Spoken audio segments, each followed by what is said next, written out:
Hello my beautiful gemstones, welcome back to another video here on the Elegantly Banded YouTube channel. So today is going to be a little bit of a different video, but it's going to be a fun video. I'm kicking off a new series on my channel and it is called No Tools, No Problem.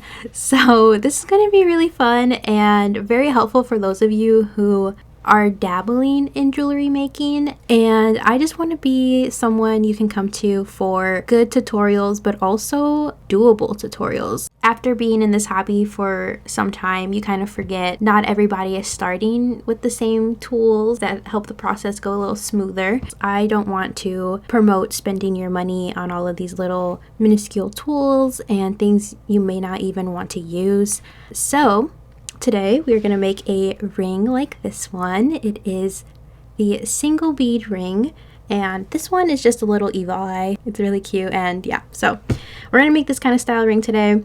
No jewelry making tools, just the wire, the bead, and things you can find around your house. Yeah, let's just get right into it.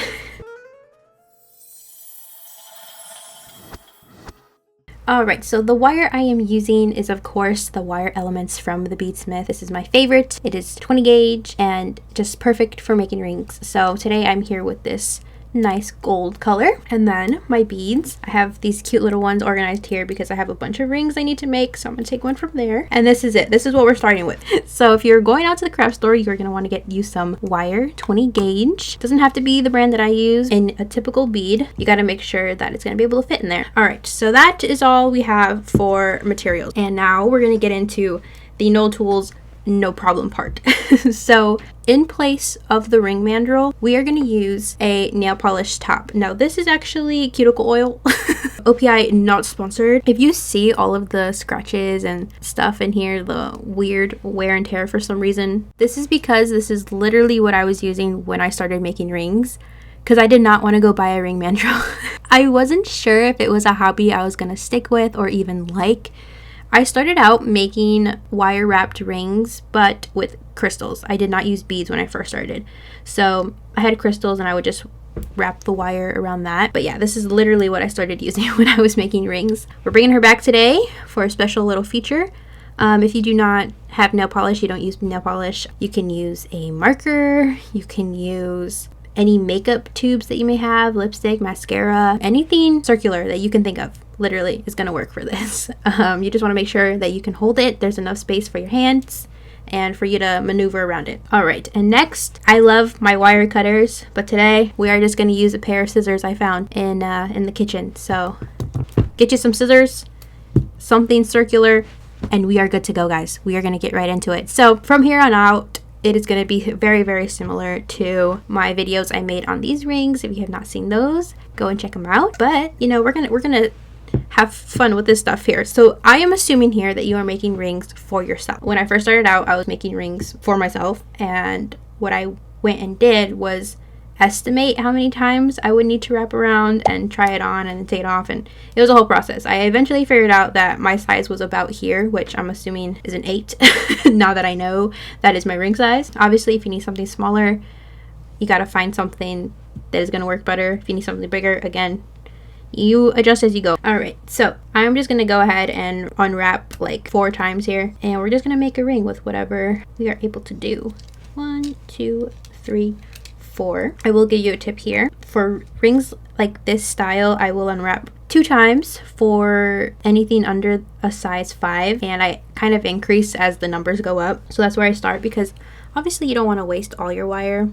So I would say for the amount of times that I unraveled 4 times, you can make anything from 5 with a little extra left, 5 to, I would say, around 9 is good. This is enough. This is plenty, and you'll see why we don't use that much wire. I'm gonna go in and I'm gonna cut it with my scissors, and you're gonna struggle a lot, but we got it. It's done. You don't need the wire cutters, okay? So now we have this long piece here, and I kind of straightened it out before I took it off the spool just so it wasn't so coiled, because what you're going to want to do here is kind of place your bead, I would say maybe like less than halfway through, like around this mark, if that makes sense. You'll see why again I do that. But we're gonna go ahead and slide that bead right in through there. Here we are. Here's our strand. I'm trying to get it all in frame here. But here, we're going to drag down just a little bit. This is kind of a point where I know where to stop. So one side's going to be just a teeny bit longer than the other side. And now we're going to grab our thing that is circular so we can mold the ring shape. And your bead is going to slide, so make sure you just have a good grip on it. So again, teeny bit longer on this side, a little shorter on this side. We're just going to press up against this like that to get it to go around. And now you're just going to make sure you press down on these sides and you have it wrapped around. You're just going to keep going. There's one, and I wrap one side, the shorter side, just once. So I wrap it around and I stop when I get to the bead. Hold it like this, and then I go ahead and I bring that other side, so I make sure I have these close together. I bring the top part and I pull while I wrap it around. And you can see there's a lot of movement here because I just like to go with the flow, if that makes sense. And that one I go around twice. So now I have 3 bands there. And you can see now my ends that I have in front are equal. They are about the same length, and now we want to make sure that we have a good grip on all of this. You can see here, you can even pinch those together, but just go ahead and you pull each side. And if I'm using jewelry tools, this is the part where I'll probably grab something to help, you know, pull it a little bit better than using my fingers, but we're not using tools today. So now you go ahead and you want to wrap around the bead. So I put a little bit on the one side and I do a little bit on the other. And this is a process, so I just keep going. Sorry, I know I'm covering it, but you go around and you keep going around. So when you're done, you're left with something that looks like that. So you have one going that way and you have one going the other way. But you can see how I looped it here. And now this is the fun part because we're actually going to go ahead and slide it off. And you can see we have that perfect shape. We have our loops starting. And if you can tell from, I thought it was on this hand, from the ring here, we're pretty much almost there. We just need to do this part where we bring everything around. I make sure I hold the bead and I also hold these ends because this is what's going to start to get a little bit looser. So you want to make sure you have it pinched down just a little bit, just loosely. And you can go ahead and slide this part underneath, just like that. Bring it around. And you want to hold your wires on top of the bead in place, just so that they don't slip and cross over each other and you get all messed up. So same thing over here. Just make sure you pinch the ends and bring this part facing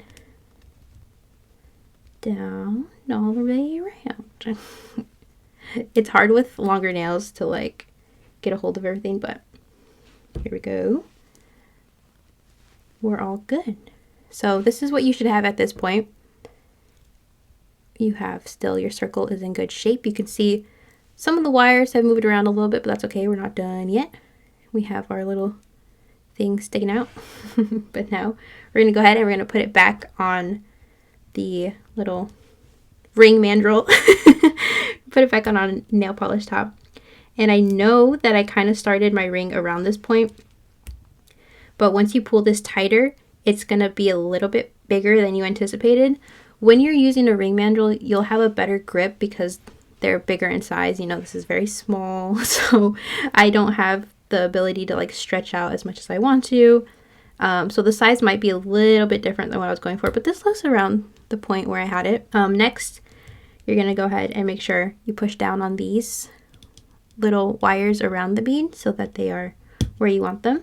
And we're going to hold and we're going to start to pull just so that the wire comes back together here. We're going to pull. And if you guys remember, or if you guys saw my other ring video, when I cut a lot of wire, I had access, but I was also able to pull better. So I had a better grip on it and I was able to grab it easier than this one. When you cut like around the exact amount that you need, it's a little harder to maneuver. That's why I do use tools. But if this is your first time, cut more wire than I did experiment. I'm giving you guys the method.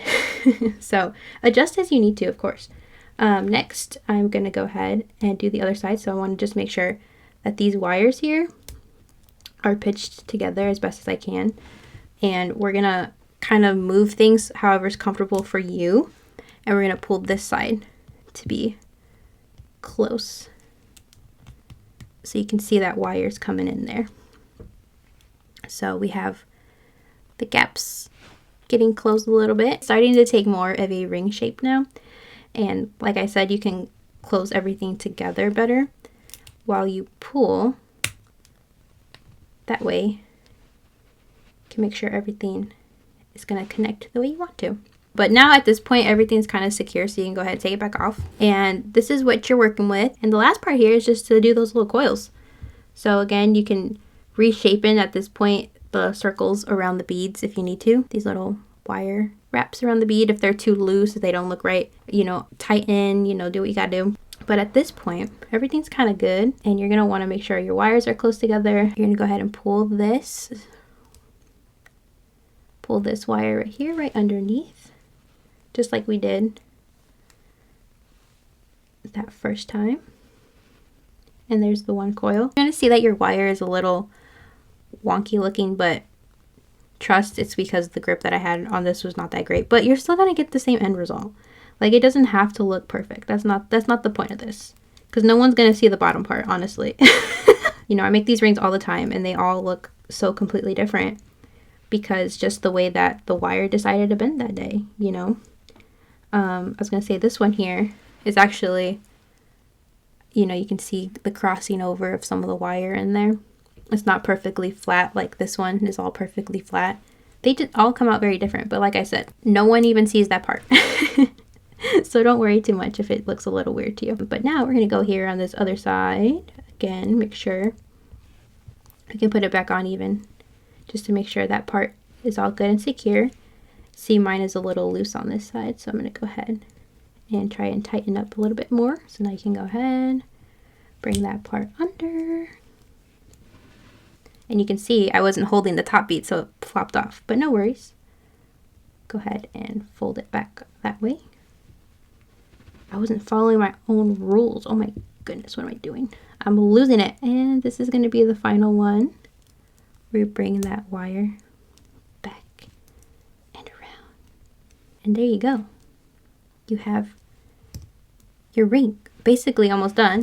You can go ahead and slide it back on here, just in case if when you were making it you deformed the circle part of it. I go ahead and I just push it down, mold it like that, and you can see she's kind of cute. I'm gonna go ahead and cut these off. What I do at this point is I like to pull it up a little bit. We're gonna make sure that we're not cutting too much, that we're trying to cut pretty flush. I can't do it. I need both hands. I need the strength. We did it. We did it. It flew, but we did it. And we're gonna tackle that sharp part there. Gotta go ahead and do the other side first. That one didn't fly as bad. But make sure you always go back. I was just about to say, make sure you always go back and grab. I just keep losing all of them. Oh my gosh. You do not want to step on this later because it hurts. So we're just gonna put those off to the side. We are done with these two things. We'll push those off to the side. We'll keep them in frame. That's kind of cute. But now we have these edge parts. And this is what made me want to get tools, because those are very sharp. They're gonna poke you. So what do you do when this happens? I like to grab something when I first started to push it down that's not gonna scratch it. So what I mean is, like, if I did it like this, it's gonna scratch and it's gonna remove the coating on these. So these are tarnish resistant. They are not plated real gold. So it is very easy to scratch and to see the, I think it's like a copper that's underneath, but the material underneath will start to show, and you don't want that. So what I like to do is go in with something that's not going to damage it and just press it down. So weirdly enough, what I've decided to use today is a stencil. It is the only pencil I have with an eraser. So I'm going to go in and just bring down these pieces with as much force as I can. And you're going to put all your strength into that.